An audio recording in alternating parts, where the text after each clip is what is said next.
Thank you for collecting all those pennies and dollars for Jesus.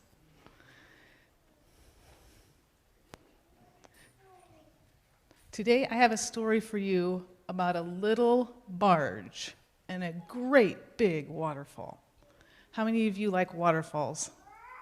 You like waterfalls? I love waterfalls. They're so beautiful. The water falls down and there's all sorts of mist and rainbows come out and it's just a lot of fun. This is, who knows which waterfall this one is? Niagara, good job. I remember when I was about your age and my parents used to take us to Niagara and they would get us tickets and we would get on a boat and we would go out and we would get all wet. It was so much fun. And while we were there, they would tell us very important things about waterfalls. Did you know waterfalls can be really dangerous? Yeah. You don't want to go over a waterfall. If you go over a waterfall, what can happen?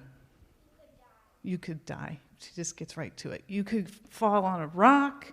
You could hit the water in a funny direction. And then if you live through that, the force of the water might take you under and keep you from coming back up for too long, right? So you kind of have to be careful with waterfalls. Well, I'm going to tell you a story about Niagara waterfalls. About 104 years ago, there were two men on a barge. Now, what's kind of significant about a barge compared to a ship? Barges don't have engines. That's right. So they're kind of just like stuck. Did you have another thing that's... When they crash. Oh, that's right. When they crash, they make a pretty big noise, don't they? Okay, so this barge, two men were working on this barge, and they were upriver, way upriver. And they didn't have any engine, right? So they couldn't move themselves. So they were dependent on a towboat to take them around. Well, the day was done. They were collecting sand all day long, and the day was over, and so they were ready to go home, and so the tugboat came and it hooked them up, and then something went wrong. And the tugboat kind of got stuck, and it was maneuvering around, and the barge got loose. And the barge started floating down with the two men towards the waterfall. Well, everybody was kind of scared, and they were shouting, hey, stop the barge, someone stop the barge. And it just kept coming, and this was 104 years ago, and they didn't have a helicopter, right? So there was nobody that could save them. Nobody could wade out there and stop that barge. Those men, I don't know if they didn't know how to swim, but even if they did jump off, it would have been extremely difficult to get out with the current. So there they went, and they were getting closer and closer, and they could see the mist coming up, and they could hear the roar, and all of a sudden, crunch, grind, they hit a rock. And the barge swung to the side and stopped. Oh, that was really close, wasn't it? And you can actually see that barge in this picture. See how close they were? Oh, those men were really, really nervous. This might have there we go. That's it right there, right? And so all the people were standing around, and they were like, get those men off that barge. And the men were like, get me off this barge, right? And so the Canadians got out their big guns, and they started trying to shoot lines out to them. And they just couldn't get them far enough. And the U.S. Coast Guard got involved, and they started shooting bigger guns, and finally they got some lines out to them. And then what happens? Somebody has to come across those lines. Well, it took them about 17, 18 hours to get this sorted out. So they spent the night on the barge with all that water rushing by. One of the men, he took a rope and he tied himself to an empty barrel. The other man took a rope and he tied himself to the barge.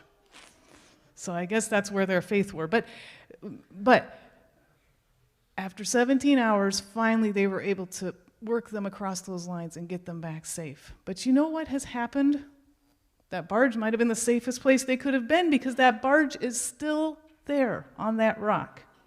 Still there, 104 years later. You can see it. See if I can show it to you. Right there. This is a black and white, probably sometime after it happened. And This is two pictures, right on top of each other. There's this, they call it the Old Scow. And so there it is in 2012, before some of you were born, right? And there it is just 2 years later. So it's starting to deteriorate. Then something happened on a very interesting day. It was October 31. Now, there's two things that happened very important on October 31. Can you guys tell me what those are? We might have to ask for help. October 31, what is sometimes we do? Halloween. Yep, that's right.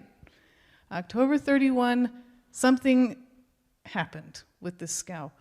And I kind of look at this old barge, and I think it's kind of like a bit of a, it's a little bit of a prophecy or a symbol or something. Because if you're in trouble and you get stuck on the rock, there's some pretty important things. Like, here's some texts from the Bible. It says, "From the end of the earth I will cry unto thee when my heart is overwhelmed.